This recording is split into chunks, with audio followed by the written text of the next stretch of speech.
기도하시겠습니다. 전능하신 하나님, 우리가 오늘 또 영상으로 하나님 함께 모여서 하나님 예배합니다. 이곳에 함께하여 주시니 감사합니다.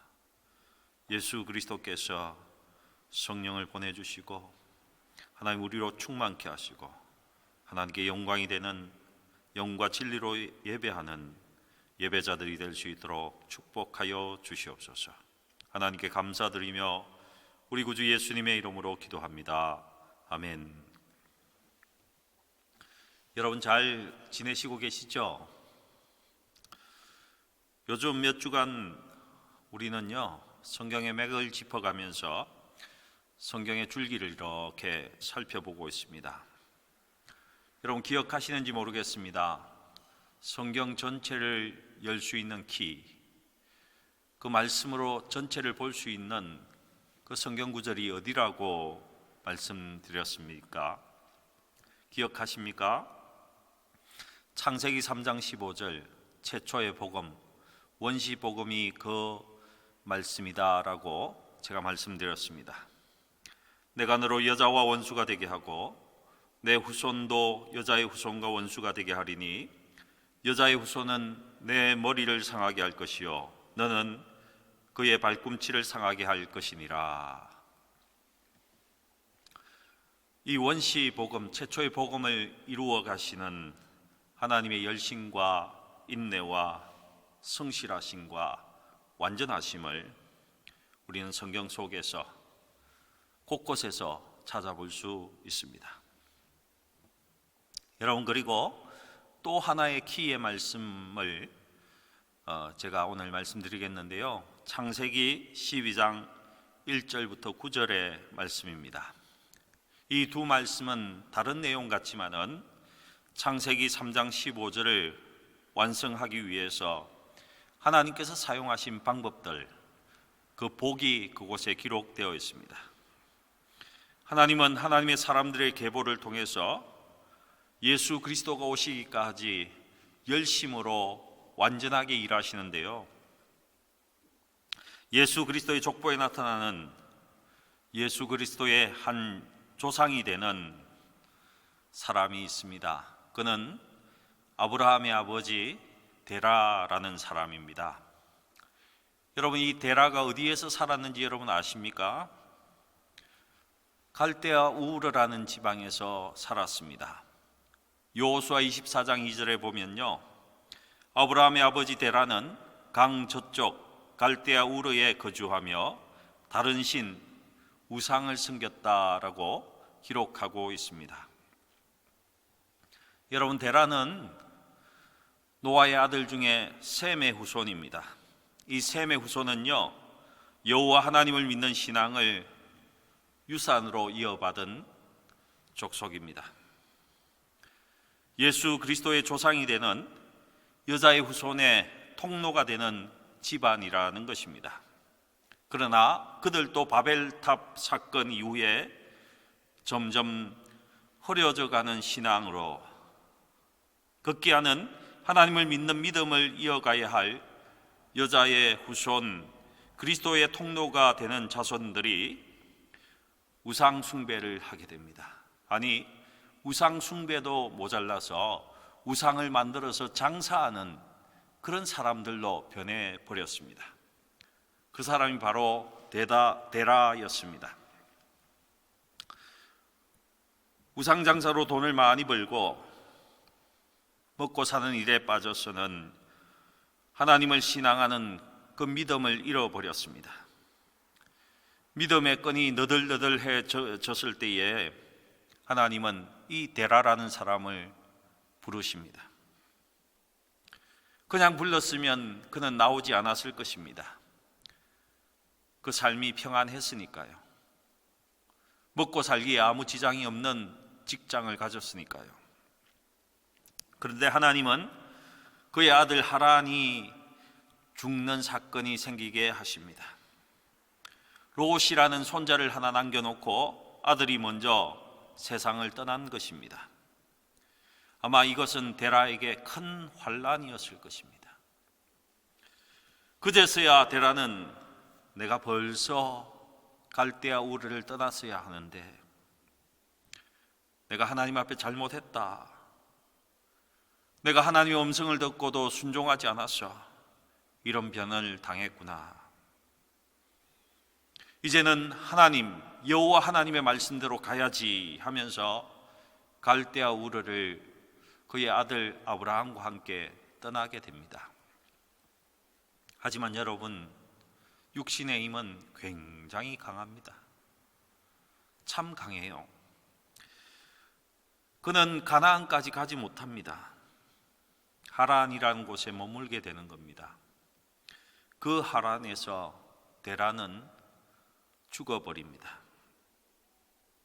그리고 창세기 12장의 말씀은요, 데라의 아들 아브라함에게 하나님이 다시금 데라가 죽은 후에 그 하란을 떠날 것을 말씀하시면서 우리에게 복을 명하시는 말씀인 것입니다.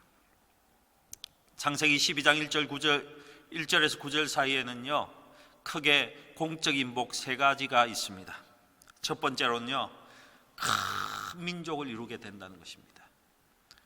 너의 자손이 큰 민족을 이루게 된다는 것입니다. 두 번째로는요, 하나님께서 땅을 주시겠다는 것입니다.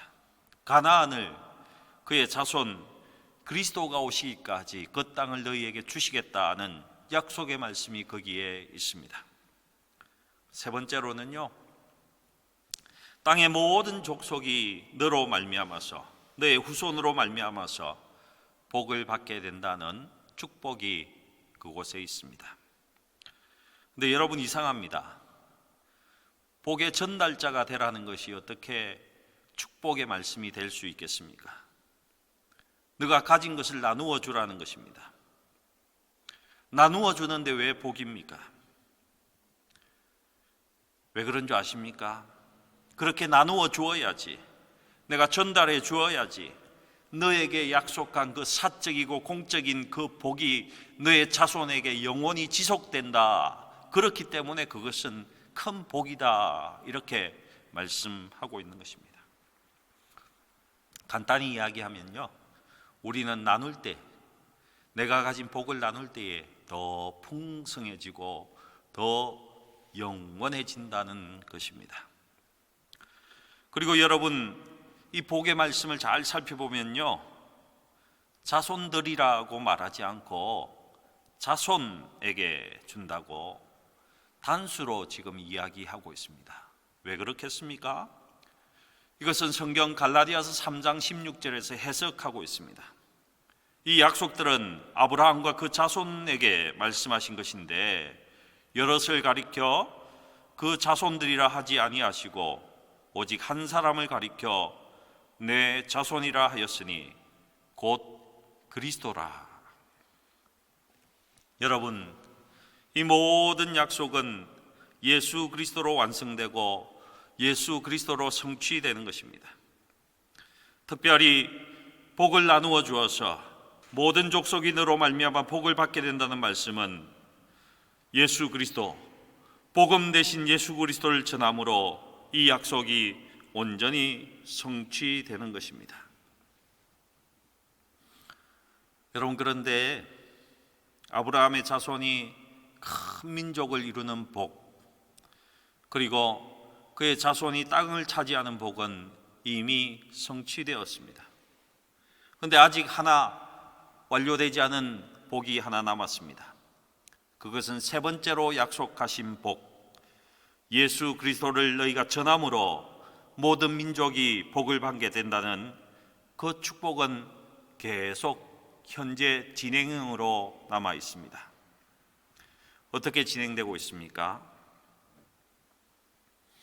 예수 믿는 사람들에게 주신 지상 최대의 명령과 연관되어서 이 복의 전달은 계속 이어지고 있습니다. 마태복음 28장 19절에서 20절 말씀에는요, 그러므로 너희는 가서 모든 민족을 제자 삼아 아버지와 아들과 성령의 이름으로 세례를 베풀고 내가 너희에게 분부한 모든 것을 가르쳐 지키게 하라. 볼지어다 내가 세상 끝날까지 너희와 항상 함께 있으리라. 여러분, 신약의 성도와 우리 교회에게 주신 지상 최고의 사명인 전도와 선교의 명령을 통해서 이 복의 전달은 계속 이어지고 있는 것입니다. 여러분, 우리는 선교해야 되고 전도해야 한다는 것을 잘 알고 있습니다. 근데 성경에서는 우리가 어떻게 해야 된다고 말씀하고 있습니까? 여러분, 복음 전도와 선교를 어떻게 하는 것이 성경적으로 맞는 것입니까? 사도행전 1장 8절 말씀에는요, 그 방법이 나와 있습니다. 오직 성령이 너희에게 임하시면 너희가 권능을 받고 예루살렘과 온 유대와 사마리아와 땅끝까지 이르러 내 증인이 되리라. 내 증인이 되리라. 여러분, 나의 증인이 되라, 너가 되라고 말씀하지 않습니다. 되리라 라고 성경은 우리에게 말하고 있습니다. 무슨 말씀입니까? 성령이 너희에게 임하면, 너희가 성령을 받으면 자연스럽게 예수의 증인이 된다는 말씀인 것입니다. 그러니 어떻습니까? 성령을 받는 것, 성령의 세례를 받는 것이 우선입니다. 여러분, 우리들 가운데는 전도하는 것, 증인으로 사는 것 참 어렵다, 이렇게 다 말들 하십니다. 조금만 해도 지쳐버린다, 이런 생각을 갖고 있습니다. 우리는 열심으로 한 분을 전도하기 위해서 밥도 먹이고 아이도 봐주고 그 집에 일이 생기면 손발 걷고 나가서 도와주기도 하고 최선을 다합니다. 근데 그 일들이 얼마 가지 않습니다. 지쳐버립니다. 복음을 전하는 그 일 중에 하나가 교회 일인데요, 교회 일도 마찬가지지 않습니까? 내 힘으로, 내 방법으로 하면요 퍼지고 지쳐버린다는 것입니다. 그래서 제가 연말만 되면 제일 많이 듣는 이야기는 이런 이야기입니다. 목사님, 내년에는 제가 좀 쉬어야 되겠습니다. 내년에는 정말 아무것도 하고 싶지 않습니다. 어떤 부서의 회장을 한번 하는 것도 어떻습니까? 1년을 빨리 넘기는 것이 목적이 되어버렸습니다. 왜 그렇습니까?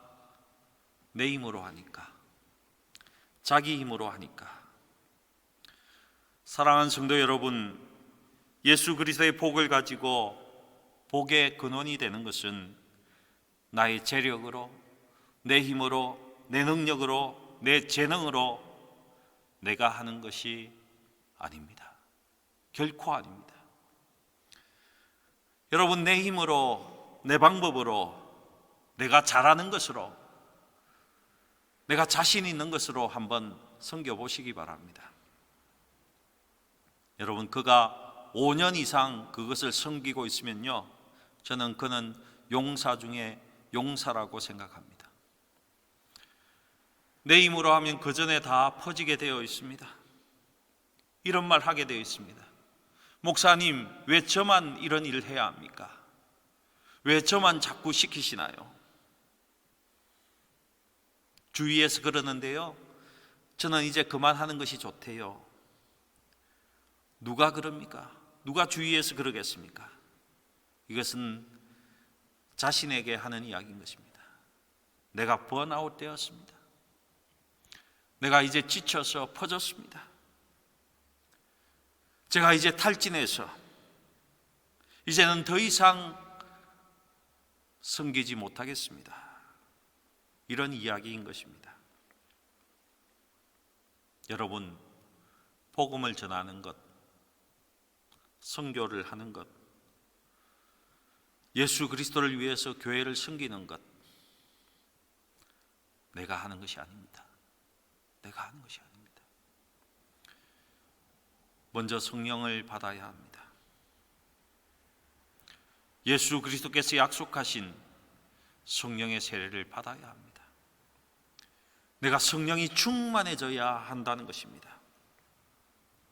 여러분, 성경을 보면요, 초대교회가 처음 생겼을 때에 오순절 성령이 충만히 임해 있을 때에 교회에는요 문제가 없어 보였습니다. 잘 돌아갔습니다. 근데 성도의 수가 조금 늘어나고 여러 할 일이 많아졌을 때에 작은 문제들이 곳곳에서 생긴 것 같습니다. 그 중에 하나가 헬라파 과부들이 구제에 자꾸 빠졌습니다. 그래서 불만이 터져 나오기 시작했습니다. 분열이 생기기 시작하는 모습이었어요. 여러분, 이때 베드로 사도가 그 문제를 해결하는 그 방법을 보시면요, 우리에게 시사하는 바가 아주 큽니다. 우리는 어떻습니까? 문제가 생기면 인간적인 시각으로 접근하기 시작합니다. 누가 행정적으로 잘못했네? 누가 빠뜨렸네? 잘못 기록했네? 잘못 썼네? 한 걸음 더 나가면 누가 그랬어? 누가 일 처리를 이따위로 했어? 여러분, 이것이 우리의 접근 방법입니다. 물론 그 미스한 것을 고쳐보려는 노력이기도 하지요. 그런데 베드로는요 그렇게 접근하지 않았습니다. 하나님의 은혜가 떨어졌다, 은혜가, 풍성한 은혜가 사라지고 있다, 하나님의 은혜가 부족하다, 이렇게 접근했다는 것입니다. 여러분, 오순절 성령이 임했을 때는요 그 성도들이 자진해서 자신의 재산을 다 팔아서 교회 앞에 내어놓고 사도들이 그것을 운용하고 자기가 필요한 대로 갖다 사용해도 아무런 문제가 없었습니다. 그냥 그곳에 기쁨이 흘러넘쳤습니다. 그런데 성령의 그 충만함이 약해지고 하나님의 은혜가 떨어지니까 문제가 생겼다, 이렇게 베드로는 판단한 것입니다. 이것이 맞습니다. 여러분, 은혜가 있으면요 10%만 잘하고 90%가 잘못되어도 그 은혜로 10%가 90%를 다 감싸고 갈 수 있습니다. 하지만 은혜가 떨어지면 90% 잘해도 10%의 문제가 생기면요 그것으로 분열이 일어나고 교회에 큰 문제로 대두하게 되는 것을 여러분 아시잖아요. 그러니 우리에게 이렇게 지금 말하고 있는 것입니다. 베드로가 이런 이야기를 합니다. 이제부터 사도들은, 지금의 우리 형편에는요, 우리 교회 형편에는 아마 목사와 장로들에게 이렇게 이야기할 것입니다. 이제는 기도와 말씀에 내가 전념하겠다. 하나님의 성령이 충만할 수 있도록, 은혜가 충만할 수 있도록 나는 오직 기도와 말씀을 전념하겠다. 기도와 말씀 회복으로 인해서 성령 받는 것이, 성령의 세례의 충만함이 먼저라는 것입니다. 그것부터 회복하자는 겁니다. 그것이 아니면 교회의 문제는 해결될 수 없다, 이렇게 이야기하고 있는 것입니다. 여러분, 성령이 충만해서 하나님의 은혜가 교회에 충만하면요 모든 것이 해결될 수밖에 없습니다. 그리고 그들이 그 재정과 구제의 문제를 해결하기 위해서 7 집사를 세웠습니다. 지금으로 하면 안수 집사님 7분을 세운 것입니다. 그 조건이 무엇이었습니까? 사도행전 6장 3절에 보면요 성령과 지혜가 충만하여 칭찬받는 사람 7을 택하라고 되어 있습니다. 여러분, 재정을 맡고 행정적인 구제를 하는 그 일에도 무엇입니까? 성령이 충만한 것이 먼저라는 것입니다. 교회 일은 성령이 충만한 것이 먼저입니다. 여러분, 우리가 교회 일, 복음 전하는 일, 선교하기 전에 여러분 무엇을 체크해 보아야 되는지 여러분 이제 보이시죠? 우리가 뭘 먼저 보아야 하는지 여러분 이제 보이실 것 같습니다. 성령이 임하면 너희가 예수의 증인이 되리라. 성령이 너희에게 임하시면 너희 속에서 자연스럽게 예수가 흘러넘치겠다. 성령 세례받고 성령 충만한 것이 우리 신앙생활에 있어서 가장 먼저라는 것입니다. 여러분, 그 대표적으로 그렇게 산 사람이 오늘 빌립 집사입니다. 교회에 생긴 문제를 해결하기 위해서 뽑혀진 7 집사님 중에 한 사람이 빌립 집사님이십니다. 그는 스데반 집사의 일과 함께 예루살렘에 큰 박해가 일어나자 사도 외에는 모든 성도가 흩어져서 도망갈 때에 이 빌립은요 사마리아로 피했습니다. 도망갔습니다. 그런데 여러분, 그 도망 중에 피해서 아주 급박한 상황 속에서 그가 한 것이 무엇인 줄 아십니까? 전도하고 교회를 세우는 일이었다는 것입니다. 여러분, 사실 유대인이 가서 사마리아 땅에서 전도하고 교회를 세운다, 이것은 사실은 불가능한 일에 가까운 것입니다. 역사적으로 700년 이상을 이들은 상종을 하지 않았습니다. 유대인과 사마리아인은요 말도 섞지 않았어요.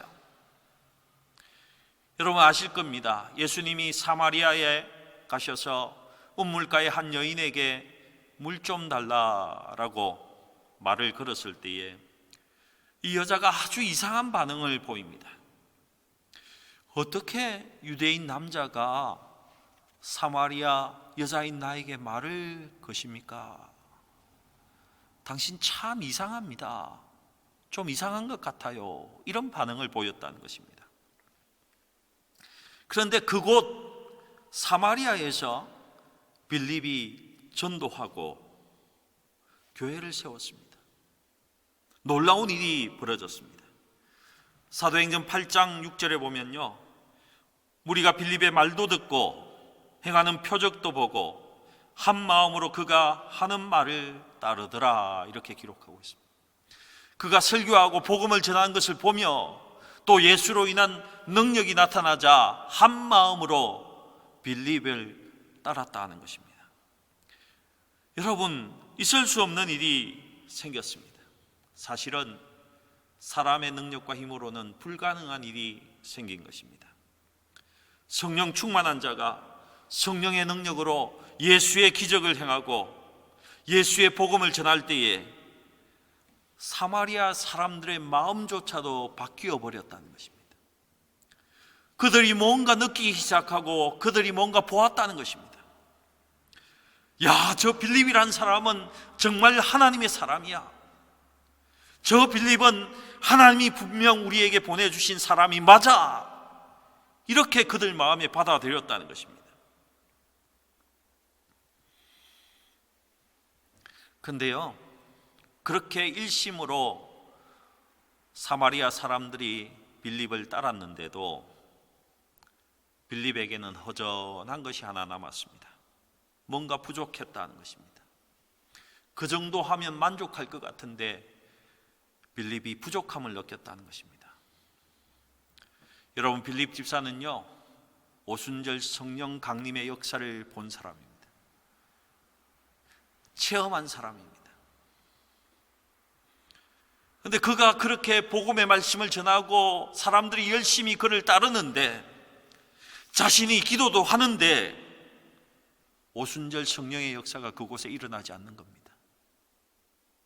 이상하게도. 여러분, 모든 사람이 한 마음으로 뭉치고 교회가 은혜 가운데에 자꾸 부흥해 가는 것 같은데 뭔가 부족하다는 것입니다. 작은 부족함인 것 같은데 빌립은 느끼기를 채워지지 않는 큰 부분이 있다고 생각한 것 같아요.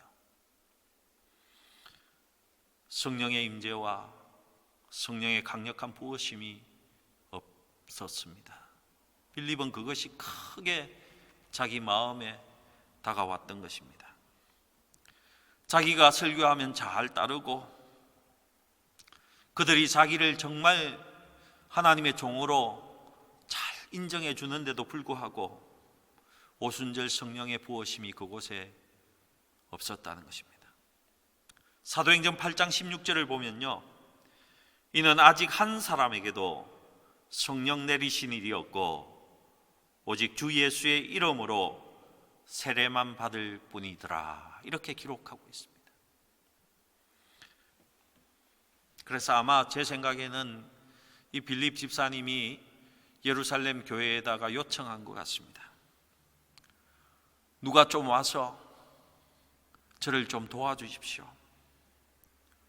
사실은 다 잘 되고 있는데 성령 세례가 부족합니다. 그것이 나타나지 않아요. 그 이야기를 들은 베드로와 요한 사도가 와서 그 사람들에게 안수하니까 성령이 임했다라고 기록하고 있습니다.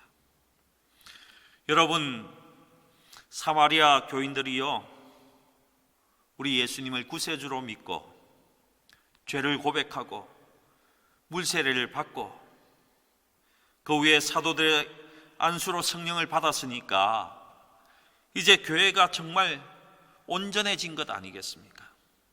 성령이 인도하시는 대로 잘 가는 교회였습니다. 분명히 이 교회는 예수의 정인의 삶을, 예수의 몸된 교회의 삶을 잘 수행할 수 있는 그런 교회가 분명했습니다. 참 교회가 안정된 것이죠. 여러분, 그러면 빌립 집사님이 그 교회에서 머무르고 그냥 그곳에서 목회하고 싶지 않았겠습니까? 그런데 빌립 집사가요, 기도하는데 어떻습니까? 주의 사자가 나타났습니다. 뭐라고 말씀하신 줄 아십니까? 광야로 가라, 이렇게 이야기합니다. 사람이 아무도 없는 그런 광야로 가라고 말한다는 것입니다. 사도행전 8장 26절에 보면 주의 사자가 빌립에게 말하여 이르되 일어나서 남쪽으로 향하여 예루살렘에서 가사로 내려가는 길까지 가라. 그 길은 광야라, 이렇게 기록하고 있습니다. 참 황당한 일 아니겠습니까? 이제 교회가 안정되어서 목회도 잘 할 수 있는데 주의 사자가 나타나서 엉뚱하게 광야로 가라고 합니다. 근데 그때 빌립 집사님이 그 말씀에 순종한다는 것입니다. 순종해서 내려가니까 그곳에서 만난 사람이 에티오피아의 국고를 맡은, 요즘으로 하면 한나라의 재무장관이 그곳에 있었습니다. 그 에티오피아 내시를 만나게 됩니다. 그런데 이 에티오피아 재무장관은요, 정말 유대교를 열심히 믿는 자였습니다. 얼마나 열심히 믿었는지요, 성경을 보면요, 그가 절기를 지키러, 유대 절기를 지키러 에티오피아에서 예루살렘까지 찾아왔다라고 기록하고 있습니다. 여러분, 예루살렘 성전은요, 가장 바깥쪽에 이방인의 뜰이라는 곳이 있습니다. 그리고 그 이방인의 뜰이 지나면요, 여인들만 들어갈 수 있는 여인의 뜰이 있습니다. 그리고 그것을 지나고 나면요, 남자들의 공간, 남자들의 뜰이 있습니다. 그 남성들의 공간을 지나가면 그제서야 제사장의 뜰, 그리고 물두멍과 번제제단이 있는 그 예배하는 곳이 나온다는 것입니다. 여러분, 에티오피아 내시는 이방인이었어요. 그러니 유대인의 절기에 찾아온다고 해도 성전 가장 바깥쪽에 이방인의 뜰만 밟고 가야 하는 그런 이방인이었습니다. 그리고 여러분, 예루살렘 성전에 헌금함이 여러분 어디에 있는지 아십니까? 어디에 있었습니까? 나팔 모양으로 한 큰 입구가 있는 그 헌금함이 여러분 어디에 있었습니까? 여인의 뜰에 있습니다. 여인의 뜰. 그러니 무슨 말씀입니까? 이방인의 헌금은 받지도 않는다는 것입니다. 이방인은 찾아와도 헌금도 할 수 없었습니다. 마치 창기의 돈, 개 같은 자의 소득으로 여겨졌다는 것입니다. 신명기 23장 18절에 보면요, 창기가 번 돈과 개 같은 자의 소득은 어떤 서원하는 일로든지 내 하나님 여호와의 전에 가져오지 말라. 이 둘은 다 내 하나님 여호와께 가정한 것이기 때문이다. 이렇게 말씀하고 있습니다. 여러분, 헌금하고 싶어도 헌금할 수 없는 그런 사람이 이방인이었습니다. 이 에티오피아 내시는요, 성전의 가장 바깥쪽 뜰만 밟고 가고 헌금도 할 수 없는데요, 유대의 절기를 지키기 위해서 예루살렘 성전을 찾아왔다는 것입니다. 얼마나 거리가 되는 줄 아십니까? 에티오피아에서 예루살렘 성전까지 4,200km의 길을 찾아왔다는 것입니다. 그런데 더 놀라운 것은요, 여러분, 광야 같으면 길이 없지 않습니까? 길이 없는 그 울퉁불퉁한 길을 달리는 마차 속에서 성경을 읽고 있었다는 것입니다. 저와 여러분은 기차를 달리면서도, 기차를 타고도 성경을 잘 읽지 못하잖아요. 눈에 나쁘다고. 정말 이 에티오피아 내시는 유대교를 믿는데 열심히 특심인 사람이었습니다. 하나님께서 그것을 귀히 보셨는지 성경을 가르치는 선생을 그에게 붙여주신 것입니다. 이사야 53장을 읽고 있었는데요, 빌립이 그에게 묻습니다. 너 지금 읽고 있는 성경을 너가 이해하느냐, 깨닫느냐, 이렇게 물으니까 그가 이렇게 대답합니다. 내가 선생이 없었는데 어떻게 이 말씀을 깨달을 수 있겠느냐. 여러분, 성경 진리를 정확히 알려면 사실은 그냥 읽는 것만으로는 부족합니다. 여러분, 성경을 50번, 100번을 읽어도 여러분, 어떤 사람이 깨달은 것을, 깊은 것을 일러주는 선생을 만나면요, 새로운 것을 발견합니다. 여러분, 그것이 성경입니다. 성경의 진리의 깊이가, 그 넓이가 얼마나 광활한지요. 선생이 필요한 것입니다. 그때 이런 구절을 읽고 있었던 것 같습니다. 마치 도수장으로 끌려가는 어린 양과 털 깎는 자 앞에서 잠잠한 양같이 그의 입을 열지 아니하였도다. 아마 이사야의 말씀을 읽고 있었던 것 같아요. 그런데 이 에티오피아 재무장관이 정말 날카로운 질문을 합니다. 이곳에 나오는 그가 이사야 자신을 가리킵니까? 아니면 딴 사람을 가리키고 있습니까? 여러분, 복음의 전곡을 찌른 질문을 했습니다. 참 지혜로운 사람이기도 한 것 같아요. 그래서 빌립이 설명을 해줍니다. 이 속에 나오는 사람은 이사야가 아닙니다. 한 20년 전에 십자가에서 돌아가신 예수라는 사람이 있는데 그분을 가리키는 것입니다. 그리고 당신이 그 예수를 믿어야지 구원을 얻을 수 있습니다. 이런 복음의 말씀을 전했다는 것입니다. 근데 그 에티오피아 재무장관이 그것을 받아들입니다. 하나님은 얼마나 퍼펙트하게 준비하셨는지요. 그 말씀을 받아들였을 때에 광야를 지나는데 여러분, 사막에 물이 있었다고 기록하고 있습니다. 하나님께서 디자인하시지 않았다면, 계획하시지 않았다면 결코 있을 수 없는 일들이 계속 생기고 있다는 것입니다. 그 광야가 하나님이 준비한 그 물에서 빌립으로부터 세례를 받았습니다.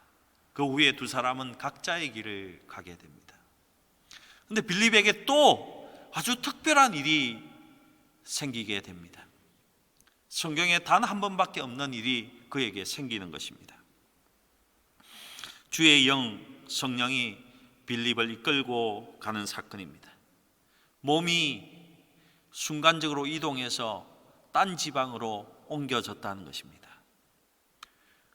광야에서 아소도 블레셋이라는 나라의 한 도시 이름입니다. 여러분, 구약에서 이런 지명을 많이 들어봤을 것입니다. 아스돗. 히브리 발음으로 아스돗이고 그리스어 발음으로 아소도인 도시로 옮겼다는 것입니다. 여러분, 만약에 빌립이 그렇게 옮겨가지 않고 광야에서 일을 마쳤다면 빌립이 어디로 갔을 것 같습니까? 아마 사마리아로 갔을 것입니다. 자신이 개척해서 지금은 안정이 되어 있는 교회 목회하러 갔겠지요. 하지만 성령 하나님은 계속해서 지금 빌립을요, 하나님의 전도자로, 복음 전하는 자로 세워나가고 있는 것입니다.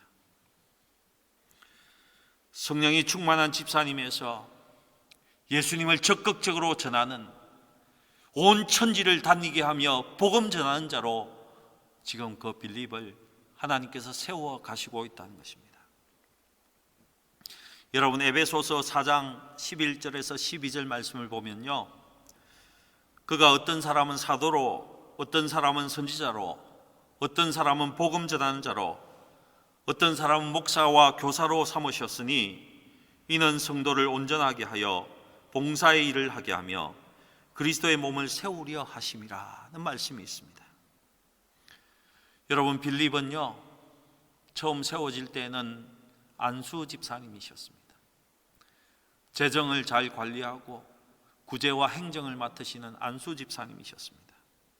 그런데 하나님은 그를 지금 복음 전하는 자로, 새로운 직임으로, 거기에 꼭 맞는 사람으로 하나님 인도하시고 세워나가신다는 것입니다.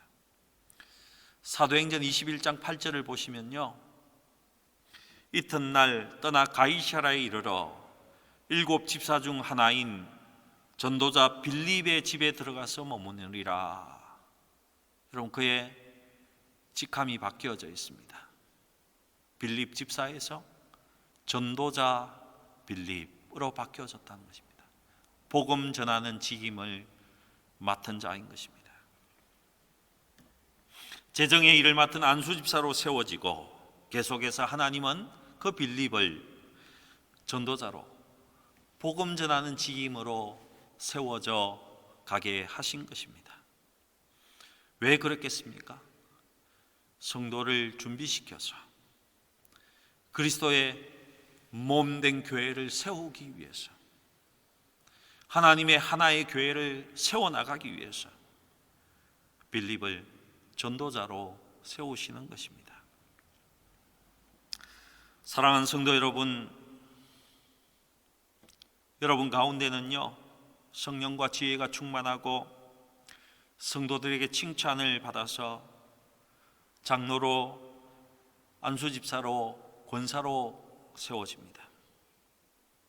그런데 오늘 저는 여러분에게 또 하나 사모하시기를 간절히 기도하는 바입니다. 다른 하나님 주신 직임으로 또 세워지기를 여러분 기도하시기 바랍니다. 사도로, 선지자로, 전도자로, 목사로, 교사로, 또 하나님이 이끄신 그 새로운 직임을 꼭 맡으시기 바랍니다. 왜요? 그 직임이 하나님의 교회를 세워나간다고 합니다. 성도를 온전하게 준비시키는 일을 이분들을 통해서 할 수 있다고 합니다. 교회의 가장 귀한 직분을 맡으셨는데, 하나님이 에베소서에서 말하는 5가지 직분도 여러분 받으시고 세움을 꼭 받으시기 바랍니다. 왜요? 그리스도의 몸된 교회를 온전히 섬기고 세워나가기 위해서.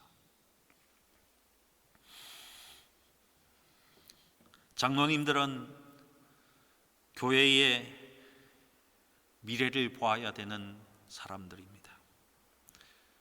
하나님께서 주신 큰 그림을 볼 줄 알아야 합니다. 하나님께서 계획하고 계신 것을 볼 수 있는 눈을 가져야 합니다.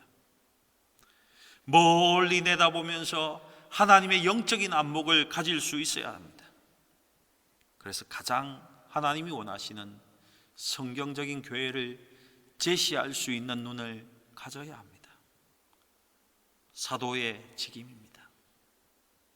우리 장로님들은 다 새롭게 사도의 직임을 받을 수 있기를 주님의 이름으로 축복합니다.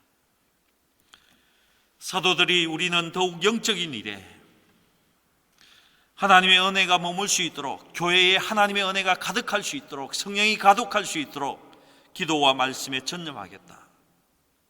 여러분, 목사와 장로는 그 일에 전념하셔야 하는 것입니다. 더 깊이 하나님을 만나시고 더 깊이 하나님의 말씀을 연구하시면서 그 말씀 따라 교회를 섬길 수 있는 영적인 기반을 놓으셔야 한다는 것입니다. 권사님들은요, 하나님과 더 친밀해지셔야 합니다. 하나님과 아주 친한 사람이 되셔야 합니다. 하나님의 음성을 들을 수 있어야 합니다. 그래서 주위의 성도들에게 주님이 그들에게 말하고 있는 바를 정확히 알려줄 수 있는 그런 하나님과 친밀함이 있는 분들이 되셔야 합니다. 예, 그렇습니다. 하나님께서 당사자에게 직접 말씀하시기도 합니다. 하지만 하나님은요, 하나님과 친밀한 사람을 통해서 다른 사람의 일도 알려주십니다. 암나기가 어디로 도망갔는지, 아들이 죽었는지, 그 사람이 왕이 될 것인지, 이런 것들을 하나님과 친밀한 선지자들을 통해서 다 알려주셨다는 것입니다. 여러분, 그 역할을 우리 권사님들이 해주셨으면 참 좋겠습니다. 여러분, 교구장님들은요, 목자의 마음을 가져야 합니다. 그들의 영혼을 위해서 울면서 기도할 수 있어야 하고, 그들의 앞길을 위해서, 풀리지 않는 일을 위해서 하나님 앞에 기도하면서 함께 도움을 줄 수 있는 자들이 되어야 된다는 것입니다.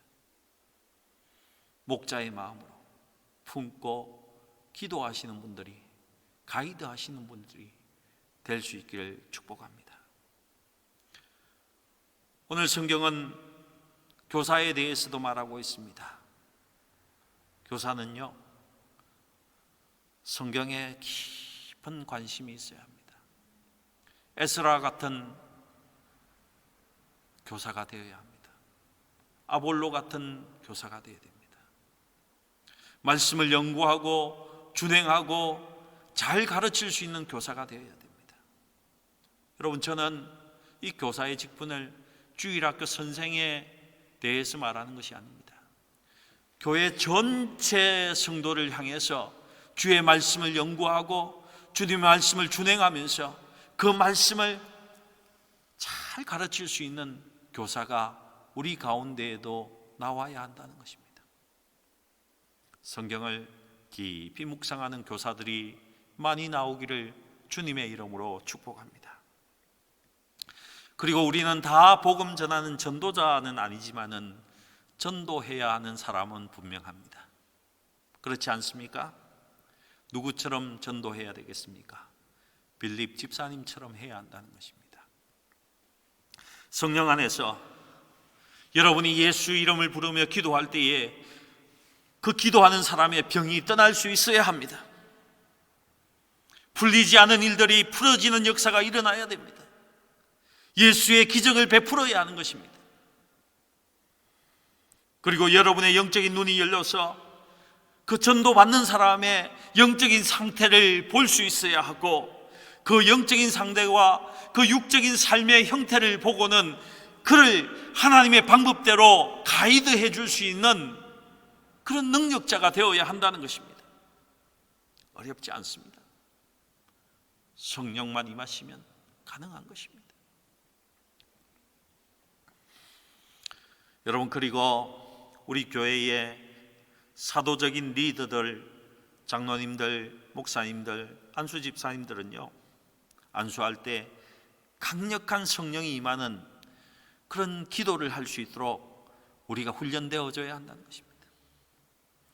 안수할 때에 성령이 임하는 것을 볼 수 있어야 한다는 것입니다. 베드로와 요한처럼. 여러분, 현 세대는요, 내가 잘해준다고 예수 믿지 않습니다. 밥 한 끼 먹인다고 예수 믿지 않아요. 설사 그렇게 한다 하더라도 우리가 그렇게 전도해서 예수를 전해서 몇 명이나 전할 수 있겠습니까? 아마 전도하는 사람이 먼저 탈진해 버릴 것입니다. 목사님 더 이상 못하겠습니다. 이렇게 섬기는 게 힘들어서 어떻게 하겠습니까? 여러분, 먼저 성령 세례를 받아야 합니다. 성령이 우리 가운데에 춤추셔야 합니다.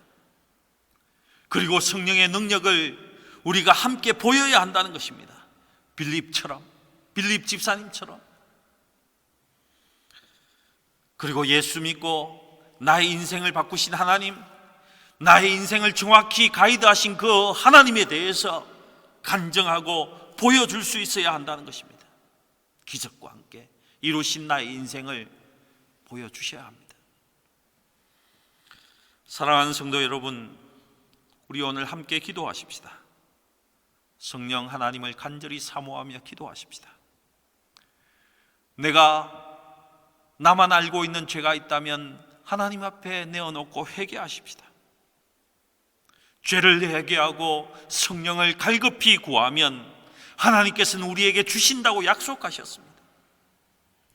옆에 장로님이 계시고 가족 가운데에 아버지 어머니가 계시면은요, 아이들을 위해서 안수하며 기도하시기 바랍니다. 성령이 임재하시기를 기도하시기 바랍니다. 그러면 성령을 선물로 주시겠다고 성경에 약속하고 있습니다. 그 약속의 말씀을 붙드실 길을 주님의 이름으로 축복합니다. 그리고 사도행전 1장 8절 말씀을 기억하시기 바랍니다. 성령이 너희에게 임하시면 너희가 권능을 받고 예루살렘과 온 유대와 사마리아와 땅끝까지 이르러 나의 증인이 되리라. 성령이 임하셔야 내 증인이 되리라.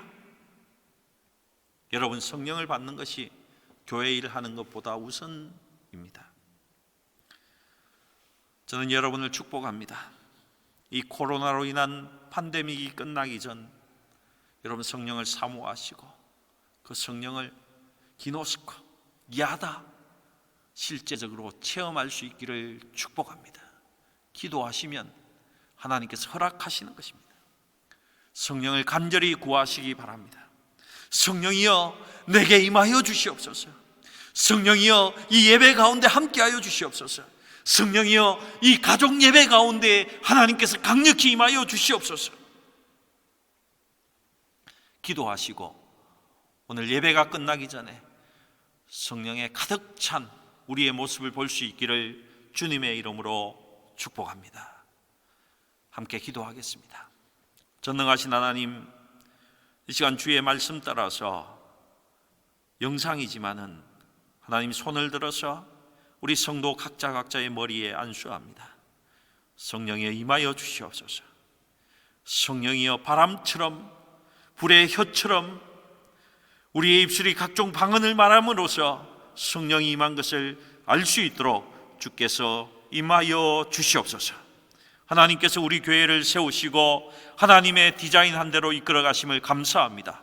영광 받아 주시옵소서. 그보다 먼저 우리가 성령 속에 가득할 수 있도록 성령 체험할 수 있도록 하나님께서 인도하여 주시옵소서. 하나님께 감사드리며 우리 구주 예수님의 이름으로 기도합니다. 아멘.